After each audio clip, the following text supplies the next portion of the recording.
Hey, and welcome back to 996. Now, another season in the books. Can you believe it? Another one of those rebuild, tear down seasons that didn't really end up going the way a lot of people thought it would go. You had people at The Athletic, some journalists saying the Coyotes had one of the worst rosters they've ever seen heading into this season. And then, defying all odds, the Coyotes come out with a pretty, I'm whelmed with that season. It wasn't disappointing at all.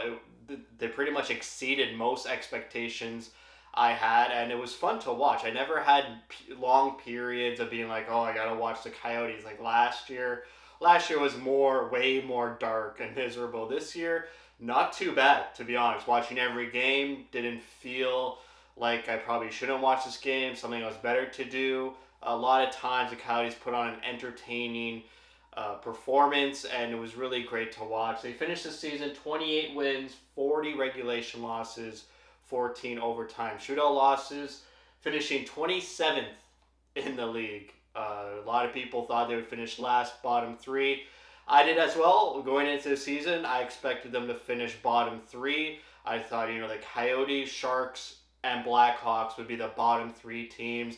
I thought Columbus getting Goudreau, they would not be where they were. The Ducks, they were 10th last year, and now they finished last. It's like they took a huge step back when, it was another year of Zegras, McTavish, a great rookie coming into the lineup, one of the best goalies in Gibson, probably injuries, but man, that's a massive step back where, also the Canadians, I thought they'd do a little bit better, that they had a lot of injuries. The Sharks, I knew, would have a rough season. They needed to commit to the tank. So I thought the Coyotes fit in the bottom three, but they played well enough to finish sixth last. Their odds for winning the lottery, 7.5%, which is a bit too low. For me, I would have liked it better, over 10%. I really wanted the Coyotes to finish bottom three for this season. When you have a chance at a generational talent, you got to go for it. And, maybe years from now, we look back and say, hey, the Coyotes, maybe they should have waited one more year for that tear down, and they would have had a better chance for Bedard as opposed to getting Cooley as a consolation prize. But that's for the future. Right now, I think it was just a pretty good step forward for the Coyotes. They finished with about 14 more points than last season, so definitely a step forward. A lot more talent on this team, and we'll start with the goal scoring. Much better this season than last season. 2.74 goals per game. Still low, it's 27th in the league. You want that number next year to be near 3 or hopefully over 3 goals per game. Goals against, down, which is good, but still a bit high. 3.6 goals against per game. You want that way closer to 3 as well. Power play started off really hot. They had like top 10 power play. They were clicking, and then lately it's been pretty bad. They finished 24th in the league on the power play at 18.91%, up almost, up 5% exactly from last season. So that tells me a lot more talent in the forward core. That's why goal scoring is increased per game, and also their power play's been clicking. Moving forward, that second power play unit needs more talent. Hopefully, with Gunther added to it, and hopefully Cooley signs, then you can rearrange the two power plays. You have Michelli as well, who's also a power play specialist now. Maybe give him the reins of power play number 2. So I'm excited for the power play moving forward. Penalty killing stayed pretty much the same, 27th in the league. They need to work on their penalty killing. It's a bit unfortunate that both years under Andre Tourigny they had really poor penalty killing. Maybe this summer Andre Tourigny and the coaching staff just really concentrates on penalty killing and how do they make it work in their system. You got to have good penalty killing. It could lose you a lot of games. That number's got to go up to near 80%. Then we go to save percentage. Only like they're 17th in the league. The league average for save percentage was 899 this season. I feel like goal scoring was so wild this year, and goalie numbers were really poor. The fact that the Coyotes have pretty much league average goaltending is ridiculous to say, but they finished with 897. They were at some points above 900, which I would like to see next year. They'd be above that consistently.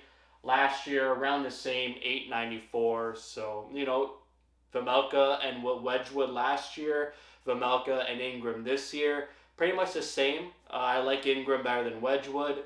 And moving forward, I think it would be wise to get Ingram on a contract. He is a restricted free agent heading into the summer.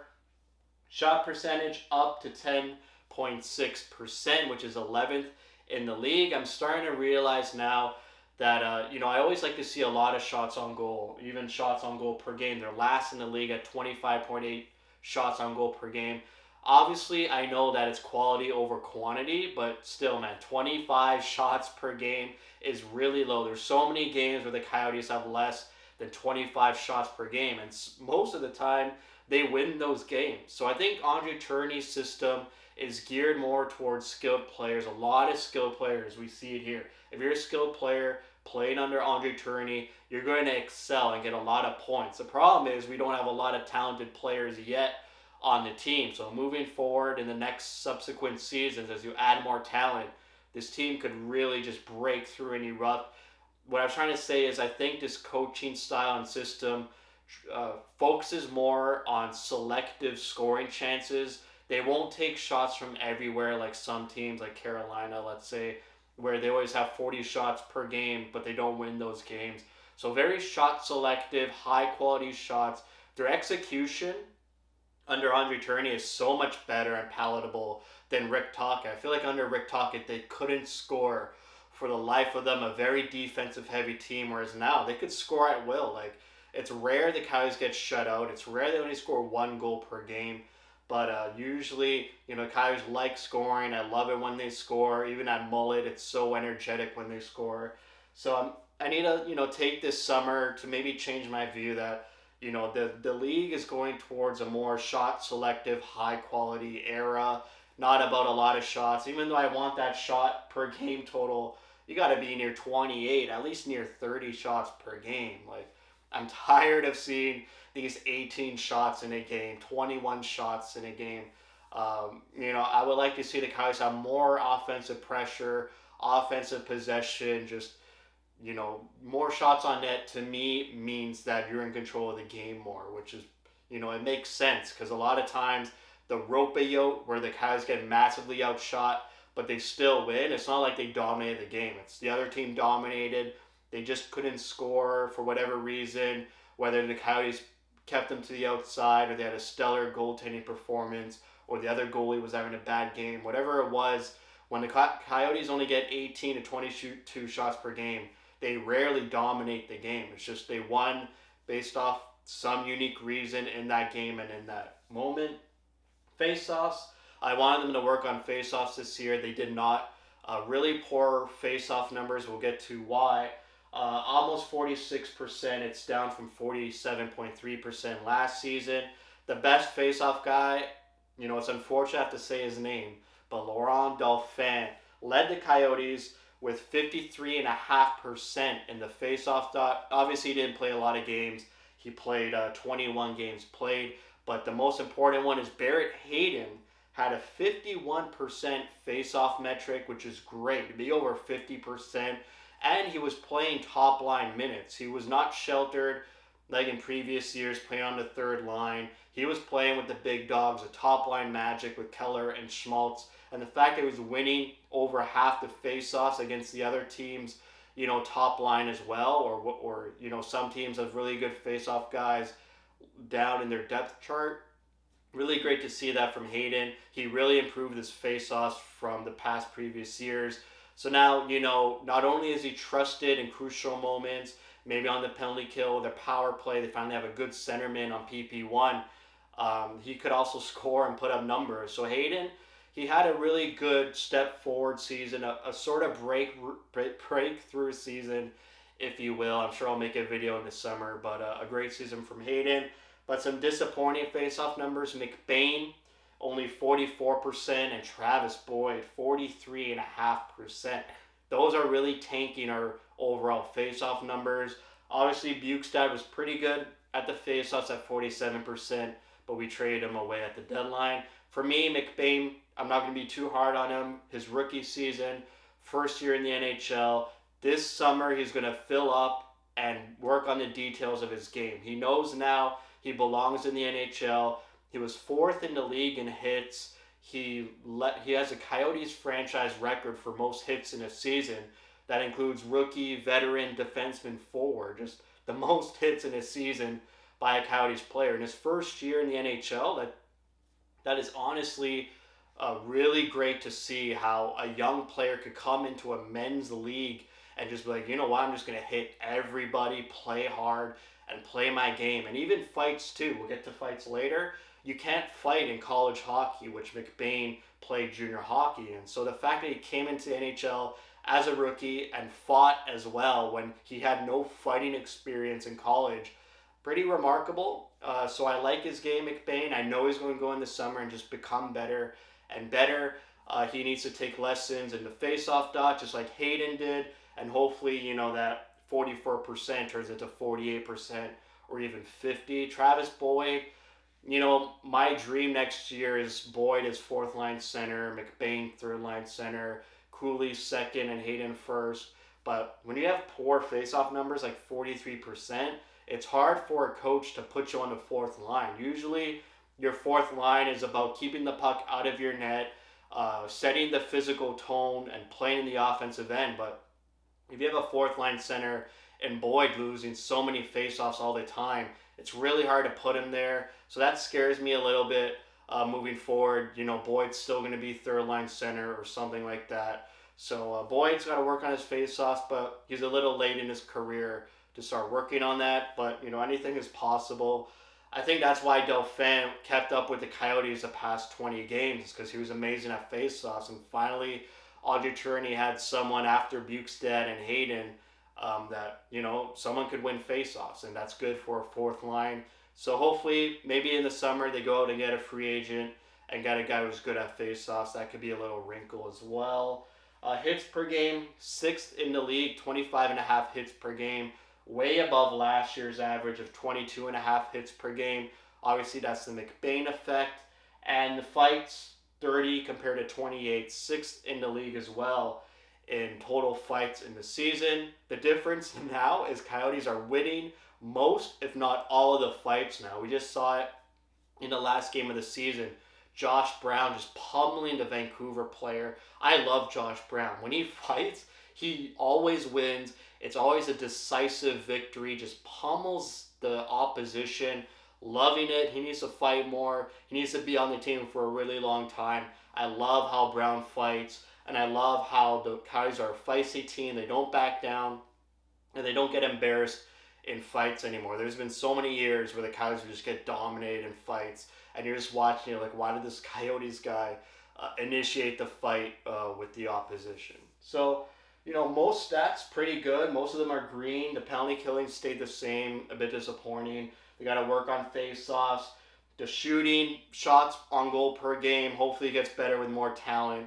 But like I said, the coaching system they kind of deploy, it's not geared towards getting as many shots as possible. So I'll reflect on that through the summer. Moving on to players and individual seasons. These are the top 5 scorers for the season. And not only the top 5 scorers, but these are the top 5 best players on the Coyotes. If you're a fan of another team and you want to know who are the best players of the Coyotes, well, coincidentally, it's a top 5 scorers for the Coyotes.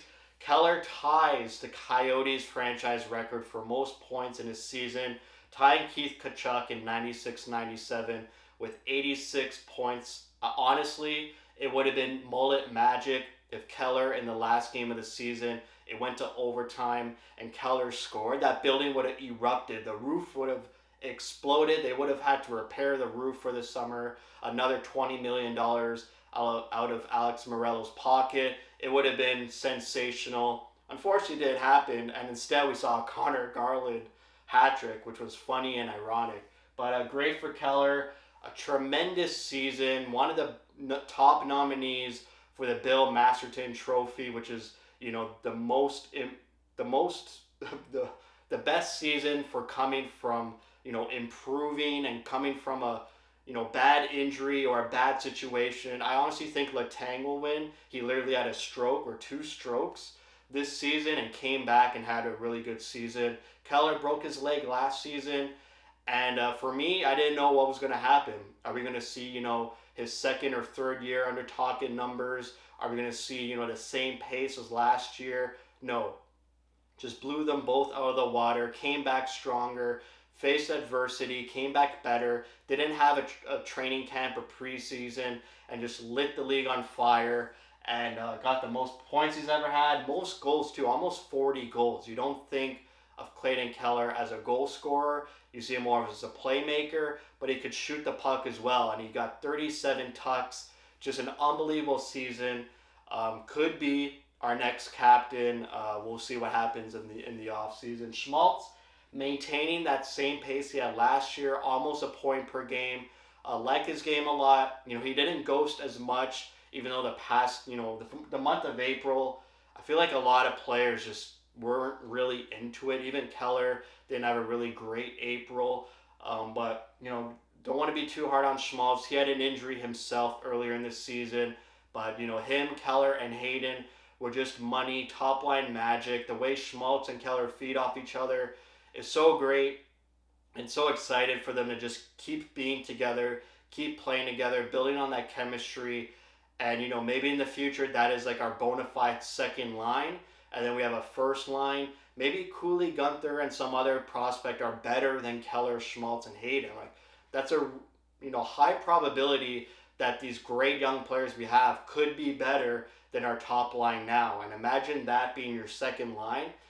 That's going to be really good and probably bode well for where the Coyotes go in the standings and into the playoffs. Liking Schmaltz's game, just he's got to keep it up. That's 2 seasons in a row under Andre Tourney. He's had great seasons, so he's got to keep it up. And he's living up to that contract, Keller as well. And we have him locked in for another few years.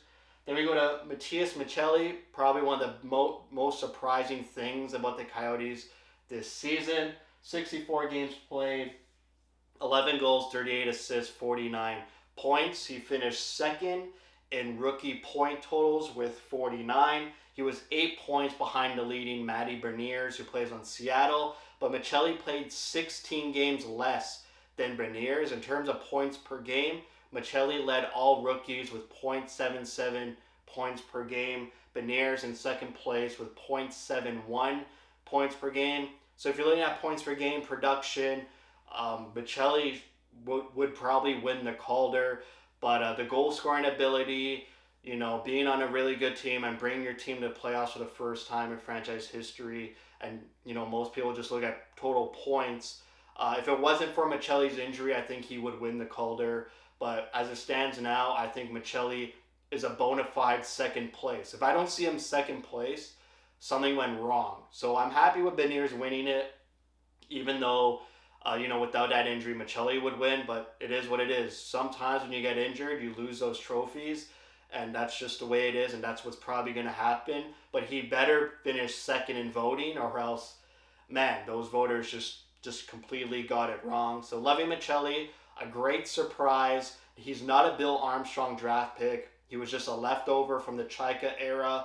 He wasn't even good last season. I was really disappointed in him last season, but what a surprise. Amazing. Sort of like a Clayton Keller. His passing ability is stellar, elite. And hopefully he goes, a step forward and maintains that consistent high-level play. I really don't want to see, the Coyotes give him a big contract and then his production falls off and he's not that type of player anymore. You never know.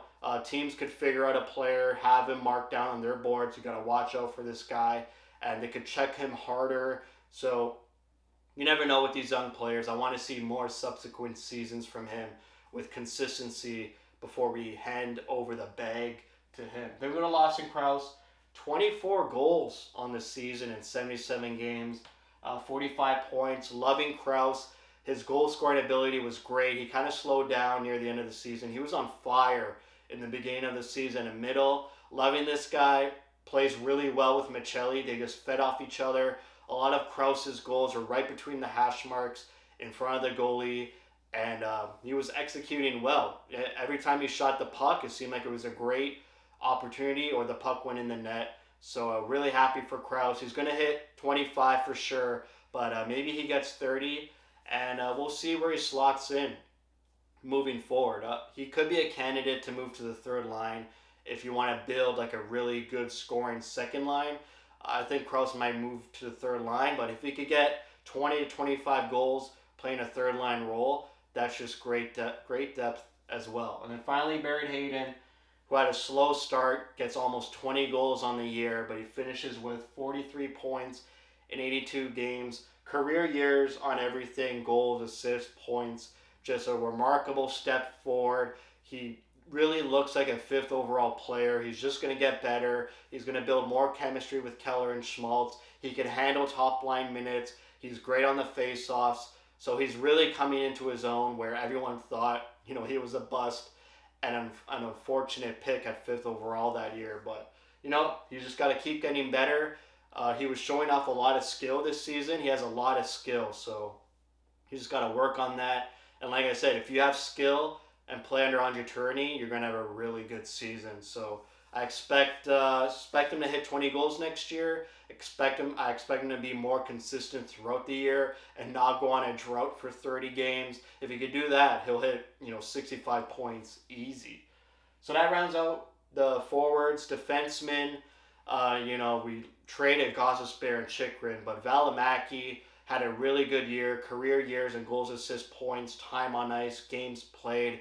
Really liked how Valimaki stepped up when Gostisbehere and Chychrun were traded.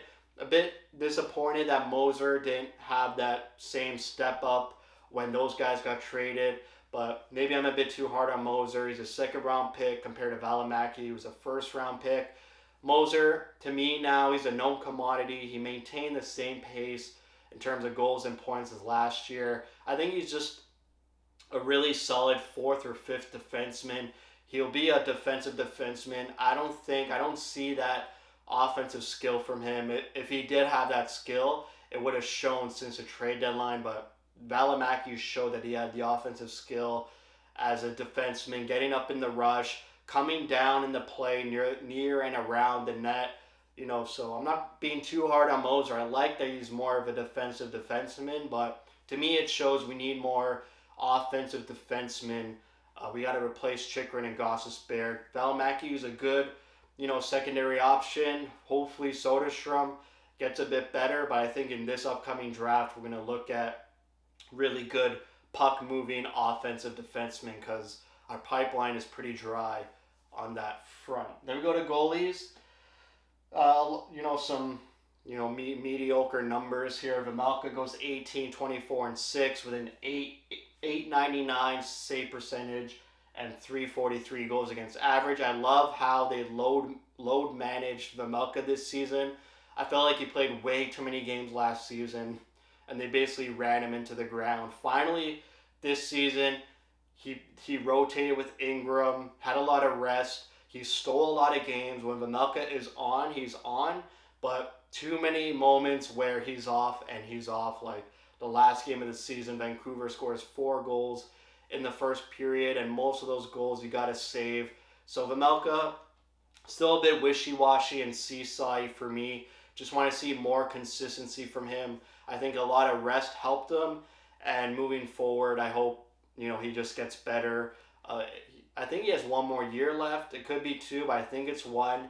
And if that's the case, I could see the Coyotes moving on from him after his contract ends. He's not so amazing that he's going to take you to playoffs, but in this rebuild, retool type situation, I think Vejmelka is a really good goalie to have. Loves to play, doesn't complain, and just gets back out there after every game. Connor Ingram, a great surprise, another waiver pickup, just like Valimaki, who just excelled with the Coyotes, had a 907 save percentage and a 337 goals against average. I feel like the goals against average was really bad for all 3 goalies, but at least Ingram had a 907 on the Coyotes, which is great. I like Ingram more than Vejmelka. I think Ingram has a higher ceiling than Vejmelka. Ingram has amazing historic stats in the American Hockey League. One of the best American Hockey League goalies when he was playing. We're just seeing that with the Calgary goalie, Wolf, who just dominated the AHL. Now he's in the NHL. Ingram is that guy, and he's still young, and I think he's just about to hit his prime. To me, he reminds me of Darcy Kemper, and I think he's going to really explode really soon. So I really don't want the Coyotes to give up on him. He was a bit shaky in the beginning, but man, he was solid. Like after his first 5 to 8 games of the season, he was a solid rock. Doesn't move around too much. So much more solid and sound in his movements compared to Vamelka, who's like all over the place, like a string bean. So loving Ingram. Hopefully it works out with the goalie situation that he's back next year. He is a restricted free agent, along with Prozatov, who started the season out 3-0 with incredible goalie numbers, and then his next 4 games, just really poor performances and tanked his numbers. An 880 save percentage and almost 4 goals against average. A bit disappointing, but to be honest, it's a tough situation to be thrown near the end of the season. You got 7 games to prove it. It's a bit unfair. We also didn't see Connor Ingram since March 26th, so maybe sort of some tank shenanigans there. Ingram was having a 5-game point streak, and then Bill Armstrong was like, no, we're just putting Prozatov in net from now on. And it was basically Prozatov and Vamelka down the stretch. So maybe that was the sort of tank shenanigans the Coyotes were deploying, because we haven't seen Ingram in like 20 days. So going back to Prozatov, yeah, disappointing. I don't think he played well to earn a contract. I think if anything, the Coyotes give him a deal and he signs it, and then after training camp they put him on waivers. I don't think his performance this season is going to make any other team be like, we need that goalie. We need to pick him up on waivers. I don't think he's performed well enough that he's a threat to be taken on waivers. So give him a contract. He could refuse, I think. Well, he's restricted, so he has to sign, I guess, or go to arbitration. Basically, it's going to come down to money. I know the ownership and management doesn't want to give him a one-way contract. They don't want to pay him NHL money while he plays in Tucson. They want to give him a 2-way contract where if he's in Tucson, he's getting American Hockey League money and not NHL money. But for Prozatov, he's been in the system for so long. I think he wants that one-way contract, so he's guaranteed a lot of money no matter where he plays. So it's going to be a tough decision, but I don't think he played well enough where teams are going to look at him on the waiver wire. And then month to month, they got their first win in their 3rd or 4th game against Toronto. It wasn't like last year where it took them 12 games to get their first win. So October, it was just nice that they won a game. They go 2-5-1. November was pretty good, going 5-5-2. Pretty good for like a rebuilding team. January was really rough. They had a 9-game losing streak moving into the new calendar year, so that was a bad time. Then February and March, they just lit it up. That was when Keller came back from the All-Star game and just lit the league on fire. And then even after the trade deadline in March, the team just came together and was starting to play even better without Chychrun in the lineup. And even Chychrun was out for 2 weeks for trade-related reasons in February and March. So the fact that their best 2 months were when Chychrun was not playing shows that maybe, this team just plays better without Chychrun. For whatever reason, Chychrun, I know he loves to shoot, loves to call for the puck. So maybe now with Chychrun not in the lineup, the puck's more on Keller's stick, and Keller makes better plays than Chychrun. I would agree with that. I don't think that's controversial. So maybe that's why the Coyotes perform better without Chychrun. But I still think Chychrun's a great, great hockey player. And then April, just phoned it in, 1-4-1. A lot of hard teams they played, like Colorado, Edmonton, Seattle, like 3 times. They only had 1 easy game, Anaheim. So, like I said, it was a pretty good season for a rebuild. Disappointed with the lottery odds in the place they finished, but I'm really excited moving forward. This is probably one of my most excited off seasons I'm going to enter. I think next year they're going to really take a big step forward. The only thing that's going to take the wind out of that sail is if Cooley goes back to college. I really don't know why Cooley would do that. I think he's ready. He has no ties to Minnesota. He was born in Pittsburgh.